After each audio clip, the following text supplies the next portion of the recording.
Etihad স্টেডিয়ামে এক যুগের এবং এক কিংবদন্তির অধ্যায় শেষের পথে। কেভিন ডি ব্রুইনে নিচ্ছেন বিদায়ের প্রস্তুতি, আর সেই শূন্যতা পূরণে গার্দিওলার চোখ পড়েছে বার্সেলোনার তরুণ স্প্যানিশ তারকা দানি ওলমোর দিকে। স্পেনের হয়ে গেল ইউরোতে ছিলেন জাদুকরী ফর্মে, 6 ম্যাচে 3 গোল 2 অ্যাসিস্ট, আর গোটা বছরে স্পেনের হয়ে 13 ম্যাচে করেছেন 8 গোল। বার্সেলোনার হয়ে 38 ম্যাচে 11 গোল 6 অ্যাসিস্ট। অ্যাটাকিং মিডফিল্ডে এক কথায় দুর্দান্ত।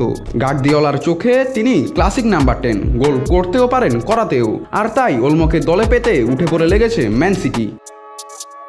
তবে কাজটা সহজ নয়। নিয়মিত একাদশে জায়গা না পেলেও বার্সা ছাড়তে চাইছেন না ওলমোকে। স্প্যানিশ মিডিয়াগুলো বলছে এই ট্রান্সফার প্রায় অসম্ভব। এদিকে ম্যান সিটির প্রথম পছন্দ ছিলেন জার্মান বিস্ময় বালক ফ্লোরিয়ান ভির্টস, কিন্তু এ দরে লিভারপুল এগিয়ে। অলরেডদের স্পোর্টিং ডিরেক্টর রিচার্ড হিউজেস সরাসরি ভির্টসের বাবার কাছে তাদের পরিকল্পনা তুলে ধরেছেন। তাই এখন পেপ গার্দিওলার নতুন লক্ষ্য দানি ওলমো। বার্সা যদি ছাড়ে তাহলে ম্যান সিটির মিডফিল্ডে এক নতুন অধ্যায় শুরু করতে পারেন এই স্প্যানিশ তারকা। ওলমো কি হবেন ডি ব্রুইনের উত্তরসূরি, নাকি বার্সেলোনাই হবে তার চূড়ান্ত গন্তব্য? উত্তরের জন্য অপেক্ষা ফুটবল দুনিয়া। নাতরাহুল, নিউজ না স্পোর্টস।